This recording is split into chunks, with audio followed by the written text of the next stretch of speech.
वक्त के साथ ही हम बड़े हो जाते हैं। धीरे धीरे हमारी दिमागी सोच और शरीर चेंज हो जाती है। ये साइन है मैच्योर होने की। आज मैं आपको इंट्रोड्यूस करूंगा एक स्टोरी जो वक्त के इसी बदलाव को एक अलग ही तरीके से दिखाती है। ये स्टोरी है ब्लू माई माइंड। मियाँ एक छोटी फैमिली में रहती है, सिंपल और हैप्पी। बचपन से ही उसे समंदर से बहुत लगाव था। वहाँ खेलना उसे बहुत पसंद रहता है। वो अक्सर समंदर को यूं ही घंटों तक देखा करती। ऐसा लगता था मानो समंदर की उस गहराई में उसकी कोई एक राज छुपी हो।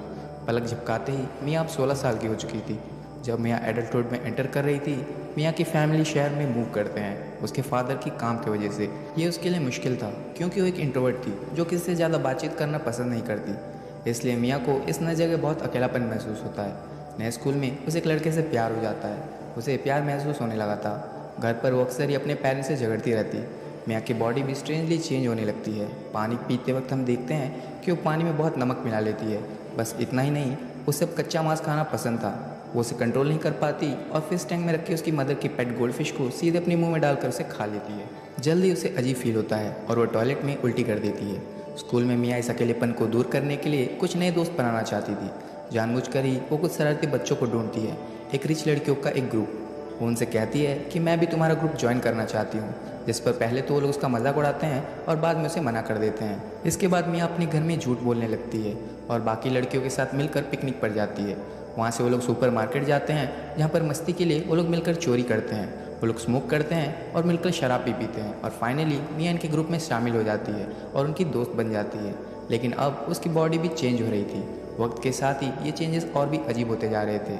आज मियाँ के रिश्तेदार उससे मिलने पहली बार आ रहे थे। मियाँ थोड़ी नर्वस थी।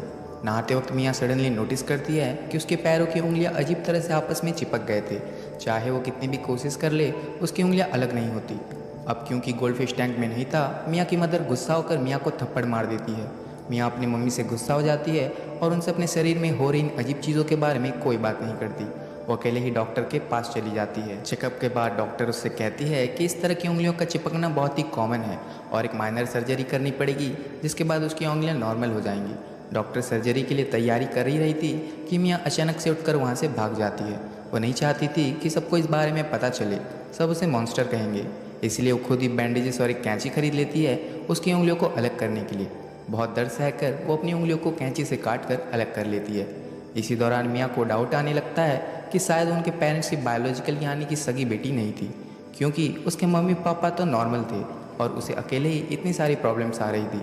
मियाँ अपने फैमिली एल्बम खोलकर देखने लगती है, लेकिन उसमें उसकी मदर की एक भी प्रेगनेंसी की फ़ोटो नहीं दिखती। मियाँ अपनी मदर से सच्चाई पूछती है। मदर भी उसके सवाल का कोई सीधा जवाब नहीं देती।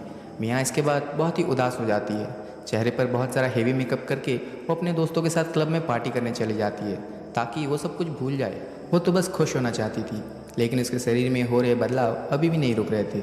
उसे बहुत तकलीफ होने लगती है जब उसके उंगलियों के बीच में मछली जैसे छाले आने लगते हैं। सुबह उसकी स्किन भी पील होने लगती है और मियाँ ये सब अपनी मदर को नहीं बताना चाहती, इसलिए वो जल्द से उन सारी चमड़ी को ब्लैंकेट में ही छिपाकर स्कूल की ओर चली जाती है। आज क्लास में टीचर एक फिश को डायसेक्ट कर रहा था, यानी कि उसे दो हिस्से में काट रहा था। मियाँ मछली की स्मेल से बहुत ही ज़्यादा अट्रैक्ट हो रही थी और क्लास ख़त्म होने के बाद जब सारे बच्चे अपने घर चले जाते हैं, मियाँ उस मच्छी को कच्चा ही खा जाती है।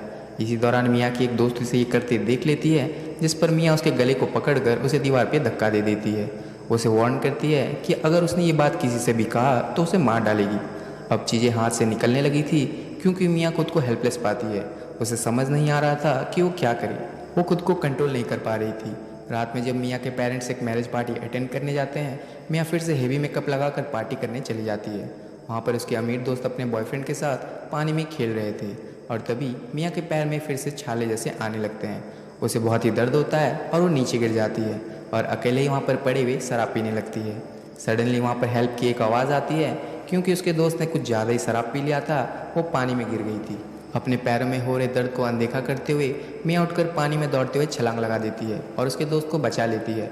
मियाँ की दोस्त उसे पहली बार सच में अपना दोस्त मानती है, क्योंकि इतने लोगों के होने के बाद भी किसी ने उसकी मदद नहीं की सिवाय मियाँ के। घर लौटने के बाद मियाँ देखती है कि उसके रिब्स पर स्ट्रेंज मार्क्स थे, बिल्कुल किसी मछली के गिल्स की तरह। उसके पैर भी अब पूरी तरह से काले पड़ चुके थे। मियाँ ये एक्सेप्ट नहीं कर पाती और बहुत रोने लगती है। उसे तो बस एक नॉर्मल लाइफ चाहिए थी। दूसरे दिन जब वो उठती है, उसे बहुत बड़ा शौक लगता है। उसके दोनों पैर अब नीले फिन्स में बदल चुके थे। दर्द में मुश्किल से रेंगते हुए वो बाथरूम के टब के अंदर जाती है, जिसे वो पूरी पानी से भर देती है। इस पल मियाँ पूरी तरह से शांत हो जाती है। उसका दर्द जैसे कहीं गायब हो चुका था। फाइनली वो खुद को एक्सेप्ट कर लेती है एज अ मरमेड। जी हाँ, एक जलपरी। वो अपनी दोस्त को कॉल करती है जो उसे बीच तक ले जाती है। कार में मियाँ एक आखिरी बार अपनी मदर को कॉल करके उनसे सॉरी कहती है। आखिरी वक्त में मियाँ अपनी दोस्त को गुड बाय हक करने के बाद मियाँ समंदर की उसी गहराई में तैरती चली जाती है। वो अब उस नीले समंदर में तैर रही पूरी तरह से एक जलपरी में तब्दील हो जाती है। उसे आखिरकार अपने लिए एक नया घर मिल गया था। आखिर में वो खुश थी। एंड इसी के साथ मूवी एंड हो जाती है विथ अ ब्यूटीफुल मैसेज कि अगर आपको ज़िंदगी में खुश रहना है तो हमें पहले खुद को एक्सेप्ट करना पड़ेगा just the way we are.